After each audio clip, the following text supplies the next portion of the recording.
Queridos hermanos, queridas hermanas, reciban un saludo cordial y fraterno desde Chimbote, Perú. Soy el padre Jaume Benaloy Marco, sacerdote diocesano de Orihuela, Alicante, que estoy actualmente en la misión en esta tierra peruana de Chimbote.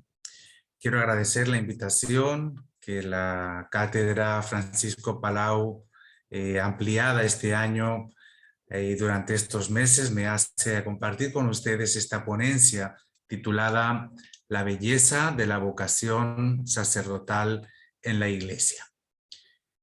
Toda la Iglesia, y de forma particular la familia del Carmelo, estamos celebrando con júbilo el 150 aniversario de la Pascua del Beato Francisco Palau Iquer, sacerdote carmelita descalzo, que nació en Aitona el 29 de diciembre de 1811 y murió a los 60 años en Tarragona el 20 de marzo de 1872. La 12ª edición de la Cátedra Francisco Palau, celebrada este año del 25 al 27 de marzo en Ávila, estuvo dedicada al estudio de la belleza como camino de comunión. Con ocasión de tan particular jubileo, este año 2022, la cátedra ha sido ampliada de forma extraordinaria hasta el mes de octubre. Y esta es sin duda una ocasión maravillosa para contemplar también la belleza de la vocación sacerdotal a la luz de la particular experiencia de amor a la Iglesia que tuvo Francisco Palau Iquer. Si hacemos un análisis de sus escritos, percibiremos rápidamente dos dimensiones muy significativas del sacerdocio que el padre Palau fue descubriendo y asumiendo con mayor conciencia a lo largo de sus propias vivencias espirituales y pastorales. Por un lado, la paternidad y por otro, la esponsabilidad eclesial, las cuales emanan de la misma vocación sacerdotal y la expresan. Ambas dimensiones se iluminan y se complementan recíprocamente, formando un binomio inseparable y fascinante que llevó a Francisco Palau, a pesar de sus resistencias iniciales, a ejercer y reivindicar el ministerio eclesiástico del exorcitado. Como he tratado de poner de manifiesto en un artículo preparado para el Anuario de Espiritualidad en Polonia de la Asociación Polaca de Teólogos de la Espiritualidad, estudiar la singular experiencia espiritual y sacerdotal del padre Palau puede ayudarnos a los hombres y mujeres de hoy, no solo a los católicos, sino a todos, a percibir la belleza de la vocación presbiteral.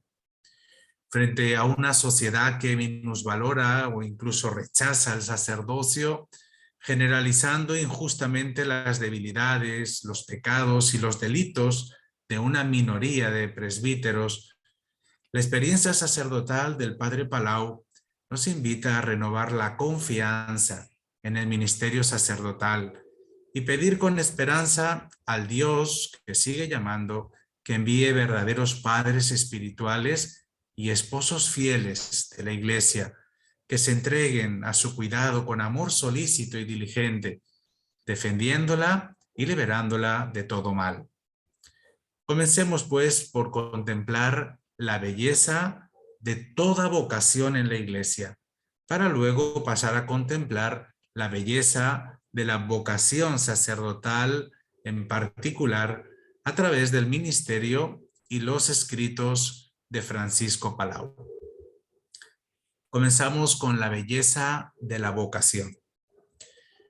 Con ocasión de la Jornada Mundial de Oración por las Vocaciones en el año 2020, el Papa Francisco escribió un mensaje en torno a 4 palabras de la vocación.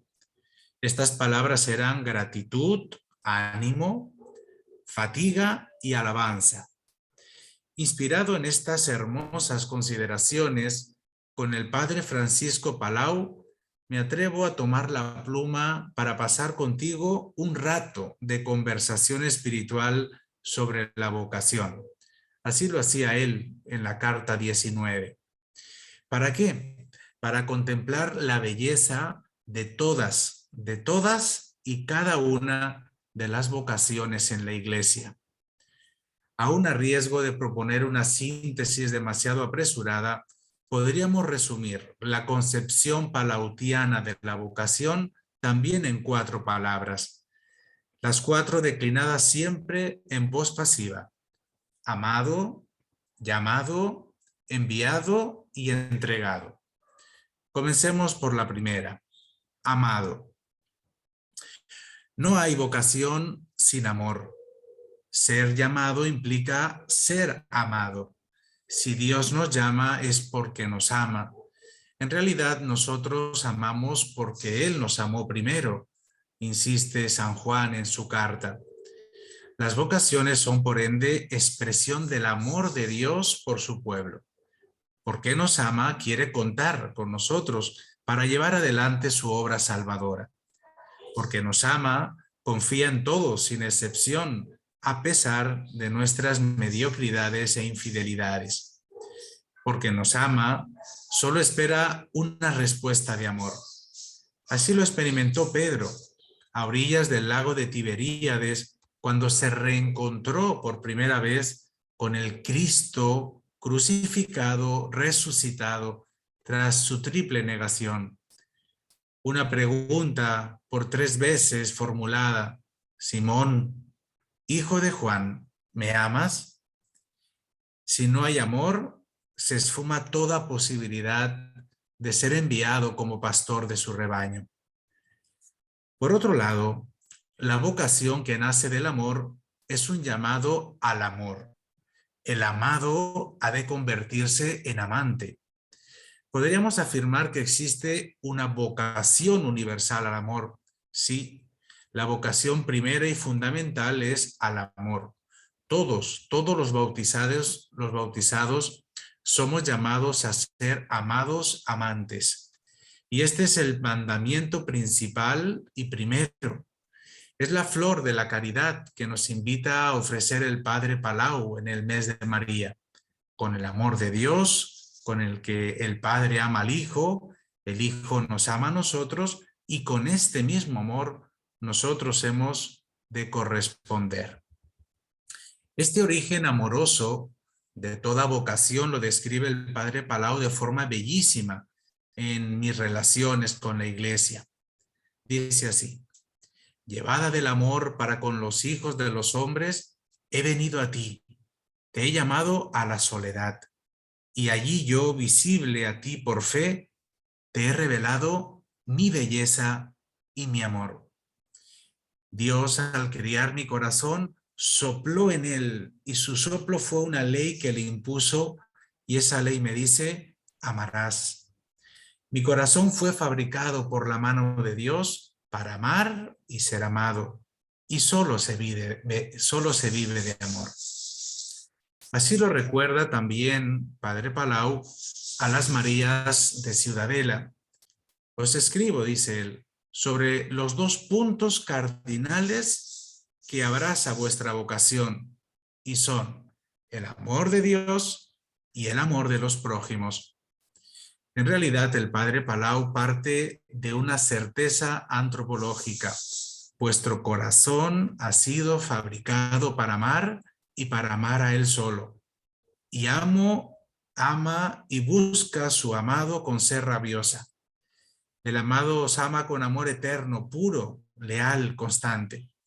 En esto consiste la vocación, porque en esto consiste la vida plena. Primero, amor de Dios. Segundo, amar a los prójimos con el amor con que Él nos ama. Segundo punto, segunda palabra de la vocación, la llamada. Toda vocación comienza con una invocación. Alguien nos llama, somos llamados.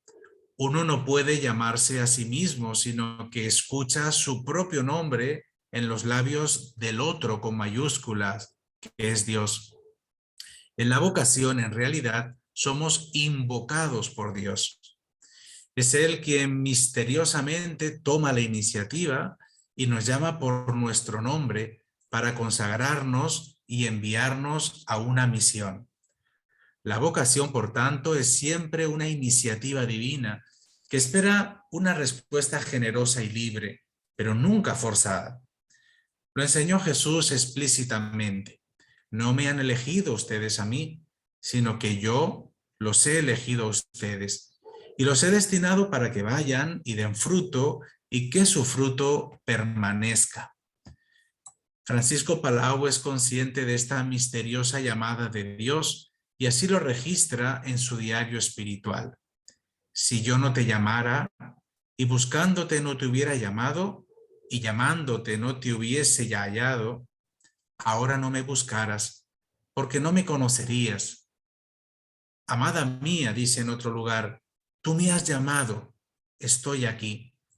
Y así se lo recordaba también a Juana Gracias cuando trata de discernir cómo ha de ser su peculiar vocación. Que vivan juntas Marta y María. Tú, llamada a esta vocación, no puedes desear otra cosa, ni yo tampoco. La tercera palabra de la vocación, según el padre Palau, es enviado. La vocación es para la misión. Hemos sido amados y llamados por Dios para ser enviados. Te he escogido a ti para revelarme al mundo, escuchó el padre Palau, y de una forma u otra han escuchado todos los llamados a lo largo de la historia de la salvación. Como el Padre me ha enviado, también yo los envío, decía el mismo Jesucristo. Todos los bautizados somos crismados, esto es, ungidos para una misión. Eso significa etimológicamente portar el nombre de cristianos. Todos, sin excepción, aunque a veces nos resulte difícil de creer, somos miembros del cuerpo de Cristo, piedras vivas de su templo. La Iglesia está conformada por una diversidad preciosa de vocaciones. De ahí que cada cual ha de discernir cuál es su misión particular. Así lo enseñó el padre Palau. En cada piedra preciosa específica es manifestada una vocación especial de cada uno de los escogidos. Cada fundamento tiene por adorno una piedra preciosa específica y aquí es manifestada una vocación especial de cada uno de los escogidos. Al respecto, cabe señalar que todos tenemos vocación, pero no todos somos llamados a la misma tarea. Siendo un requisito indispensable ser llamados por Dios, es preciso un serio discernimiento vocacional. ¿Para qué? Pues para clarificar qué espera Dios de cada uno de nosotros. Palau es contundente al señalar qué requisito es imprescindible en el Carmelo. Para vivir en el Carmelo, dice él, solo necesitaba de una cosa, que es la vocación. Sin vocación, por tanto, es imposible asumir con alegría y vivir con fidelidad un estado de vida al que no hemos sido llamados. Solo Dios puede llamar, y precisamente porque somos llamados por Dios, Él nos da la gracia requerida para cumplir la misión encomendada. Aun por muy difícil que nos parezca, Él nos dará la gracia para hacer posible cualquier misión imposible. Es por eso que en los procesos de discernimiento no caben los caprichos vocacionales. No basta con el mero deseo, la buena intención o el gusto de ser sacerdote, religiosa o contemplativa. Es indispensable un serio discernimiento personal y comunitario que permita vislumbrar suficientes indicios vocacionales que sostengan una firme y gozosa certeza vocacional en vista a una madura decisión. Así lo hizo el propio padre Palau. Estudiando ciertos incidentes de mi vocación, nos dice, para la orden de Santa Teresa, creo me llamó esta a su orden para esta obra. Nos dice en su carta 93. Me siento llamado a este género de vida, nos dice también en Vida Solitaria, para poder satisfacer cumplidamente mis deberes de sacerdote sobre el altar con mayor perfección. Sin libertad no hay vocación. Por eso resulta siempre ineludible el discernimiento, un adecuado acompañamiento y mucha oración para sopesar pros y contras, identificar las propias fortalezas y debilidades y apostar con todo por Dios, siendo consciente de nuestra nada. Lo advierte también el padre Palau, para discernir las piedras preciosas, cuáles son falsas y cuáles son verdaderas, es necesario estudio, comercio, tiempo y experiencia. Cuando se presente un joven para la vocación, le aconsejará esté unos días de ejercicios y los hermanos pasarán el noviciado en las ermitas. Su vocación será allí probada. Y si en el proceso se descubre que la vocación de Dios va por otro camino, lo mejor, nos dice, será emprenderlo con paz y gozo, sin aspavientos ni reproches. Se fueron, nos dice en su carta 66, amistosamente algunos que no sintieron con la vocación. Y la última palabra que podríamos decir de la vocación, según Palau, es entregado. Esta es la última palabra que consideraremos, pero es la primera que viene a pronunciar aquel que ha sido llamado, amado y enviado. Es una palabra que implica responsabilidad. No se llega a concretar la vocación si no hay respuesta por parte del llamado. Tampoco es posible la ambigüedad. O aceptas o rechazas. La indiferencia, la demora, las excusas son una de tantas formas de rehusar la propuesta divina. Siendo Dios quien toma iniciativa, siempre espera una contestación sincera, confiada y libre. Un sí quiero que compromete todo el ser y durante toda la vida. Responder positivamente comporta entregarse sin reservas. No es solo dar, sino darse y convertir la propia existencia en una oblación amorosa, en proexistencia. Así se revela en la experiencia esponsal del padre Palau con su amada, la Iglesia, y dijo: yo soy tu esposa, tú lo crees, y mi presencia ha robado todos los afectos de tu corazón. Te has rendido y entregado a mí, como yo a ti. Nuestro enlace es ya un hecho consumado.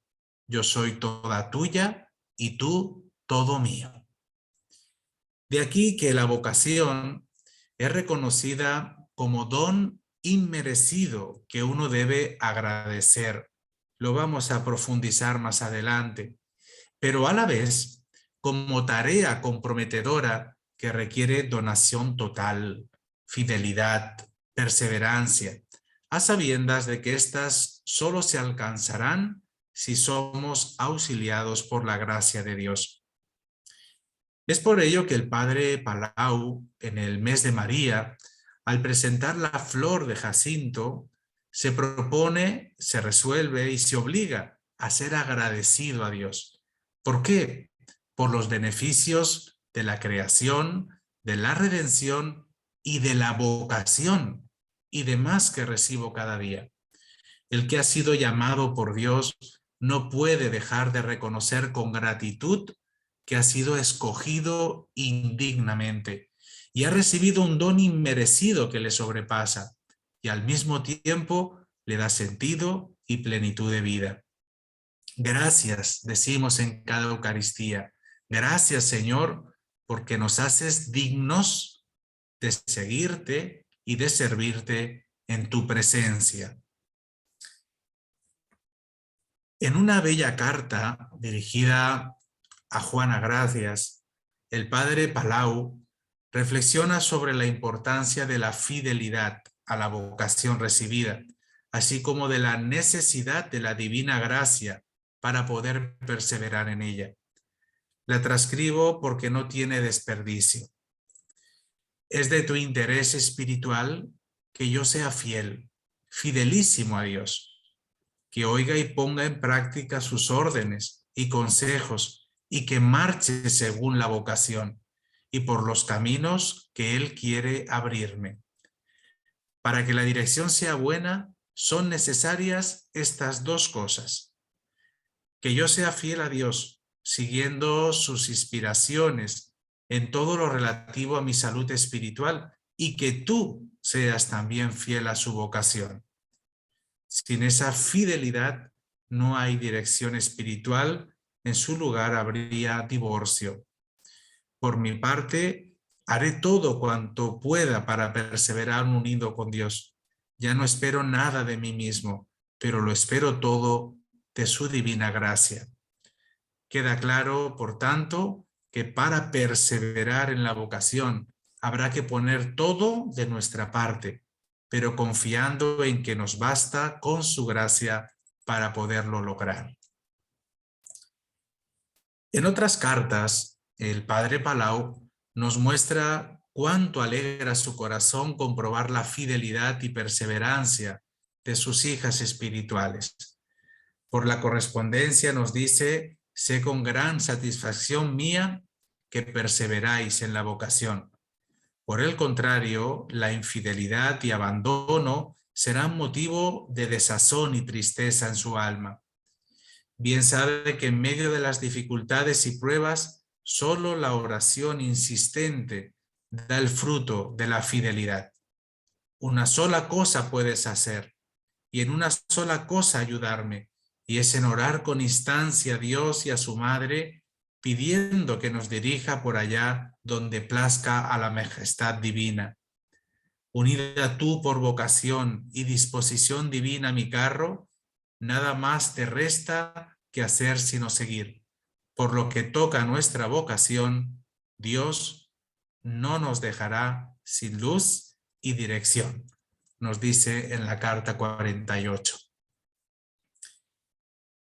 Dios no elige a los que son perfectos, sino que va perfeccionando a quienes elige por su misterioso designio.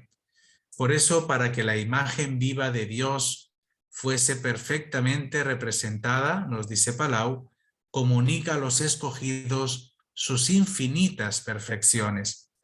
Solo Dios es perfecto y bueno.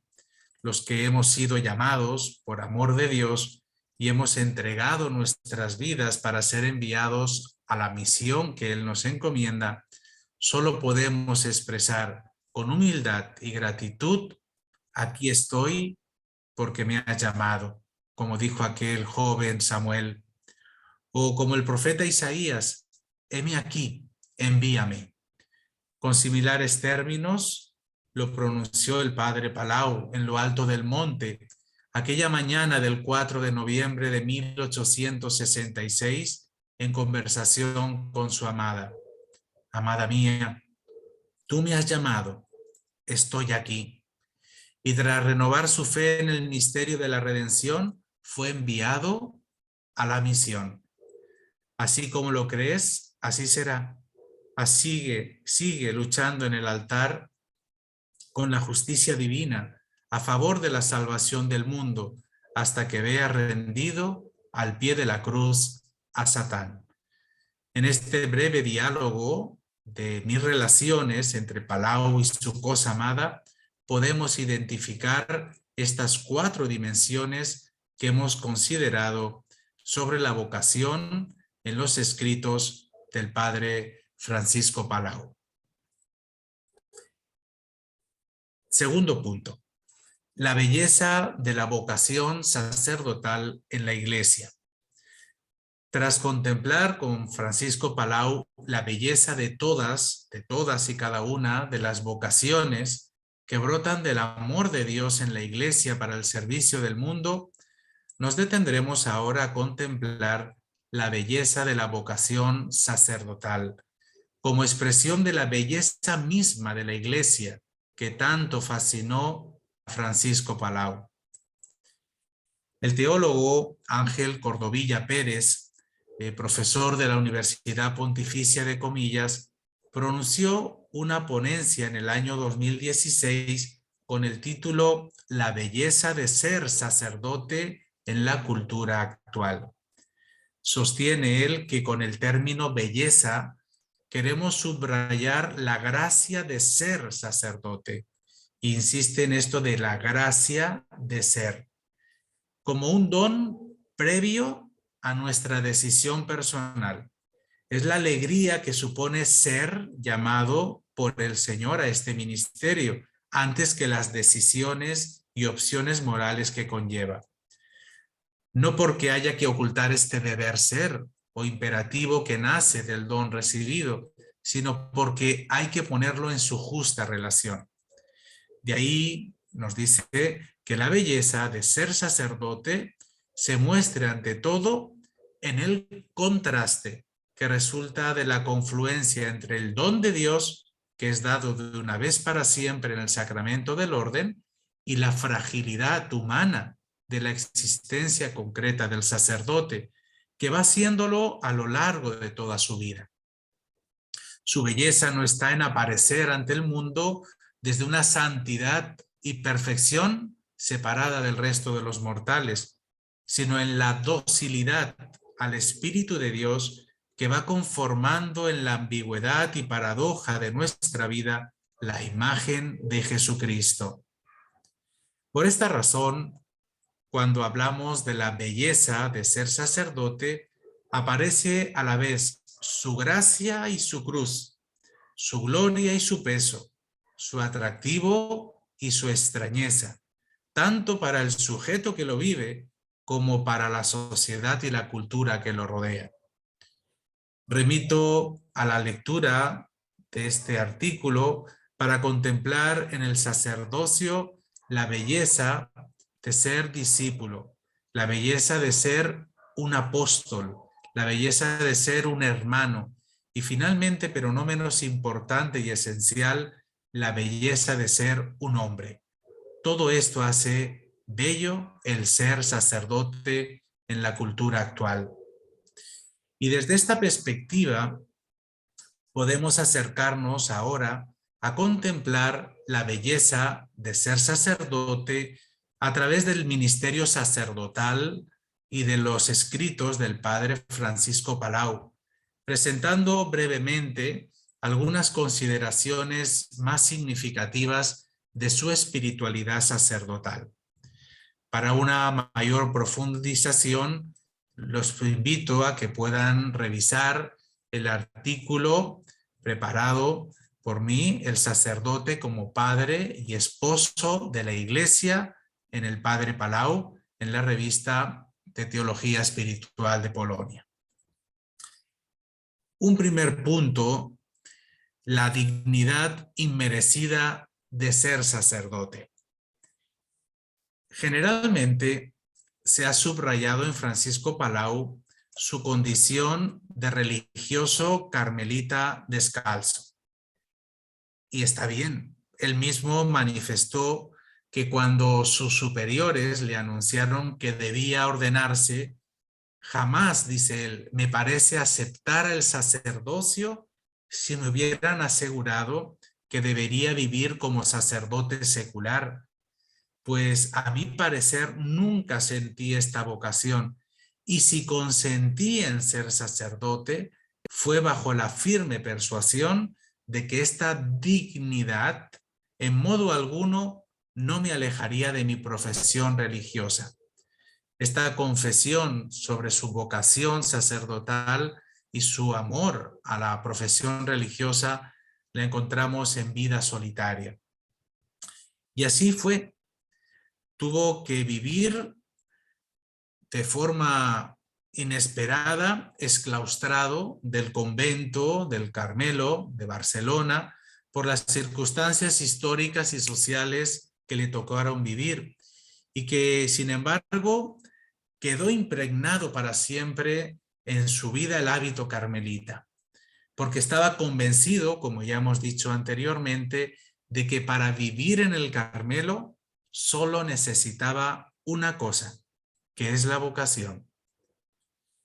Como es sabido, en julio de 1835, los revolucionarios incendiaron su convento de Barcelona, lo que le obligó a vivir exclaustrado. Pero estas llamas no pudieron sofocar de ninguna forma su permanente deseo y búsqueda de la vida solitaria. Aun en los momentos de mayor intensidad apostólica o incluso en medio de las múltiples dificultades y persecuciones que tuvo que afrontar en el ejercicio de su ministerio presbiteral. No obstante, Francisco Palau, que vivió con ojos de enamorado la vida contemplativa del Carmelo, no ocultó ni minusvaloró su condición presbiteral en medio del mundo. Antes bien, la consideró una dignidad extraordinaria que recibe él a sabiendas de no merecerlo. Son muchas las expresiones en las que él manifiesta esta indignidad. He sido como forzado, nos dice, y como arrastrado por el honor del sacerdocio de cuyo carácter la Iglesia se dignó revestirme.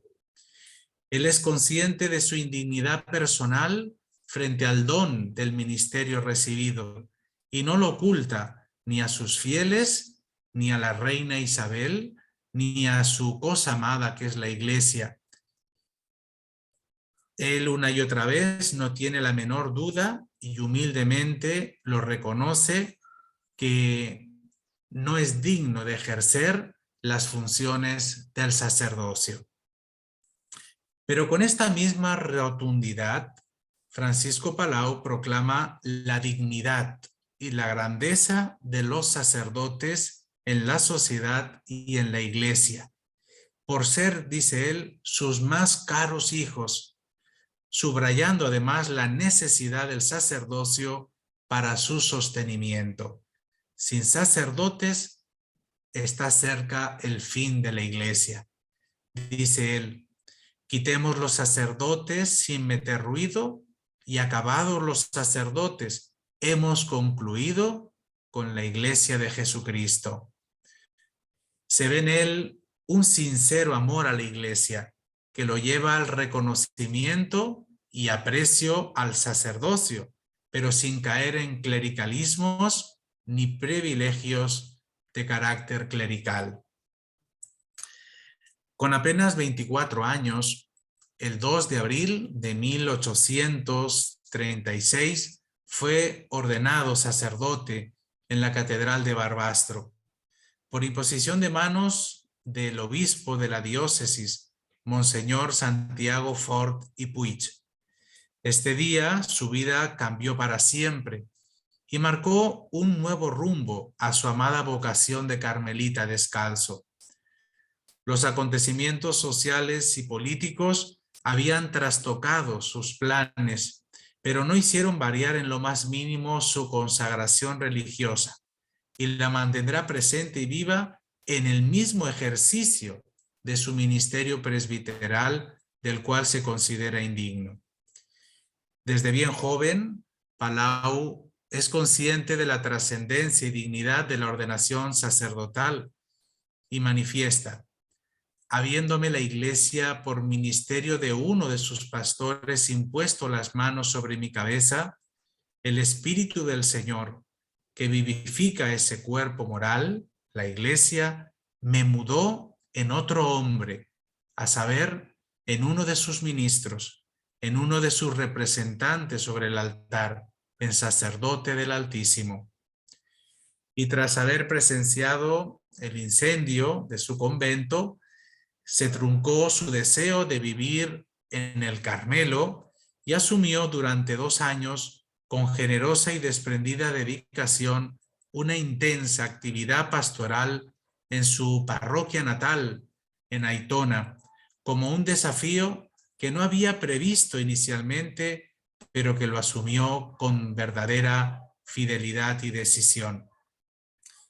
Y eran tiempos convulsos. Ser sacerdote era, en aquel momento, un riesgo que no dudó en aceptar con valentía y firmeza.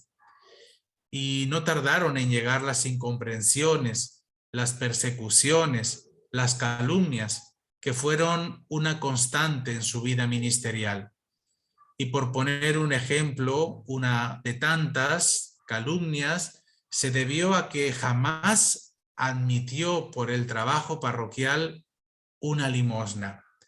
Su ministerio sacerdotal fue ajeno a todo tipo de privilegios, de honores, de comodidades y de prebendas.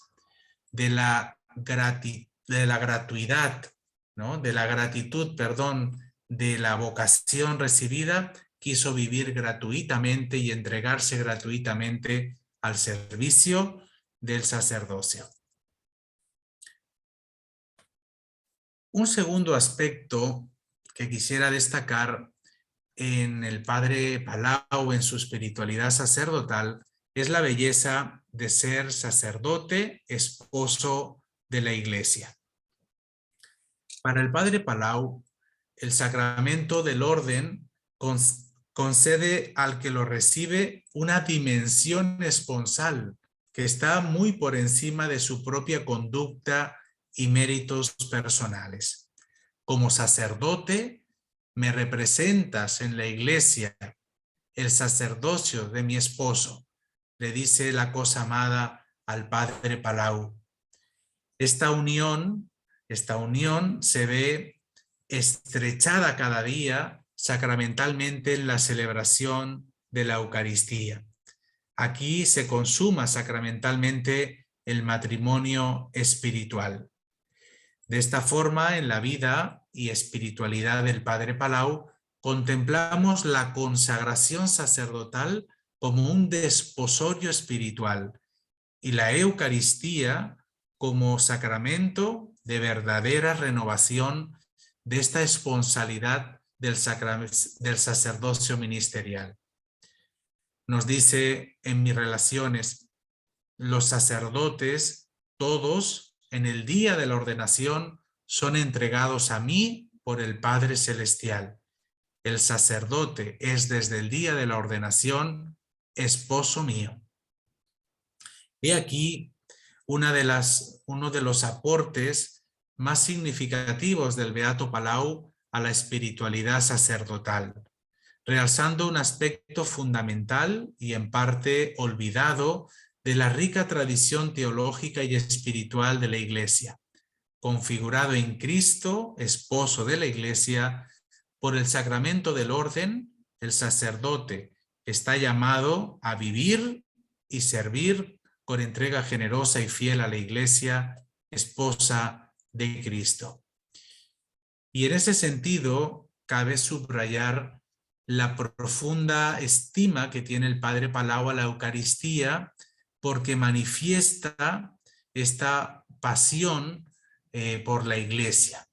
En uno de sus escritos lo expresa, ¿no? En el altar todos los días yo me daré a ti toda en amor. Descubre, por tanto, el altar como el lugar privilegiado para la unión esponsal y la renovación de su consagración sacerdotal. Otro aspecto que quisiera destacar es la belleza de ser sacerdote, padre en la Iglesia y de la Iglesia.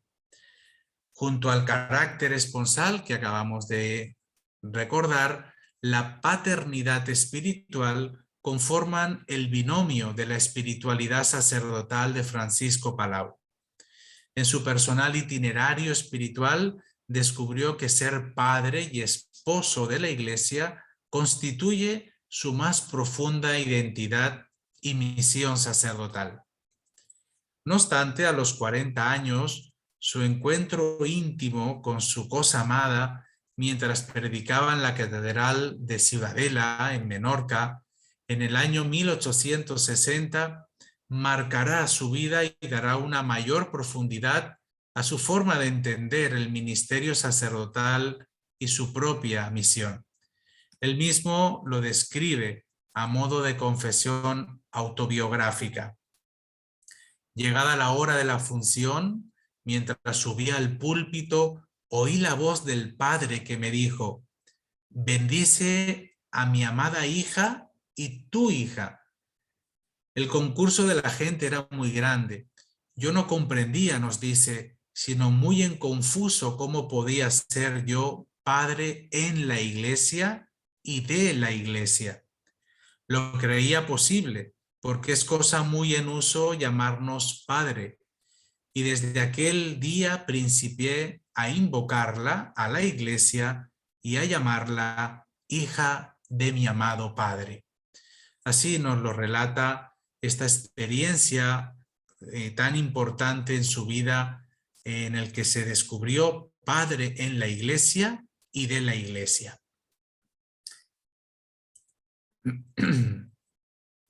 Junto a la proclamación gozosa de haber encontrado a la esposa amada de su alma, proclama su amor como padre espiritual de la hija del Padre Celestial, que es la Iglesia.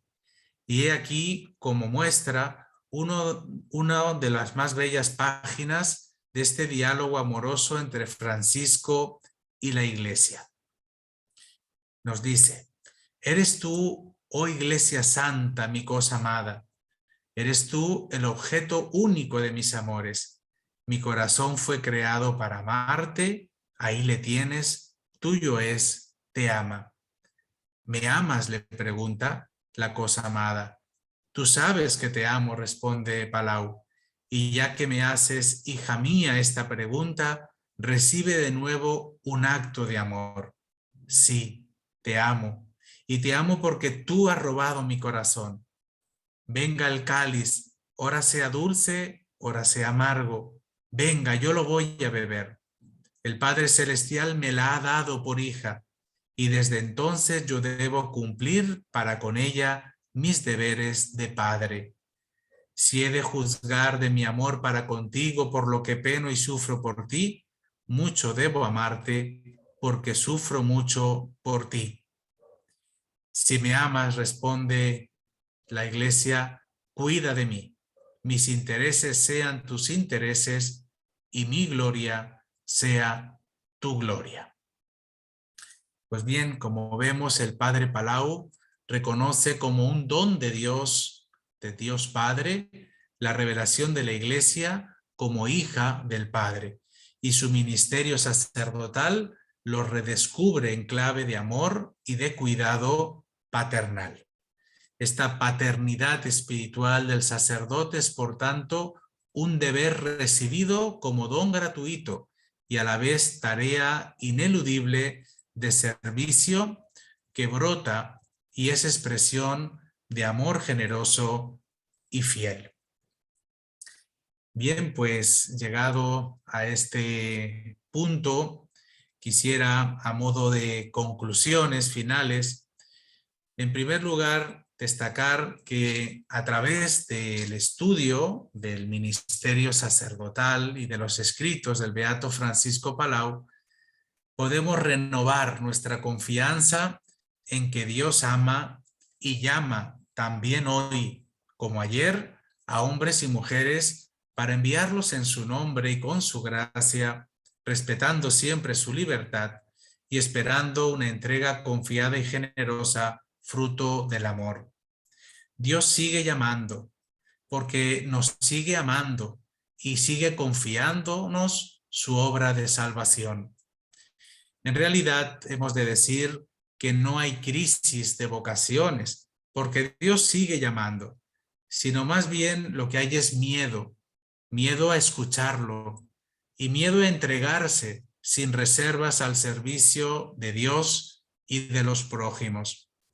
No obstante, estoy convencido que el testimonio de donación generosa y fiel del Padre Palau, como de tantos otros buenos sacerdotes, son una muestra y una oportunidad para contemplar la belleza de la vocación ayer, hoy y siempre.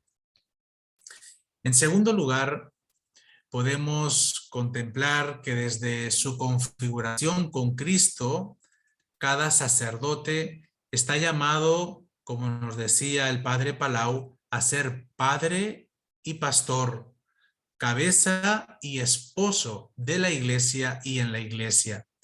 Esas expresiones tan palautianas, soy todo de ella, me entrego a ella, vivo y viviré por ella, vivo y moriré por ella, no fueron en su vida palabras vacías, sino el estribillo de su propia vida ministerial, transformada en cántico de alabanza y servicio de amor a la Iglesia, esto es, a Dios y a los prójimos.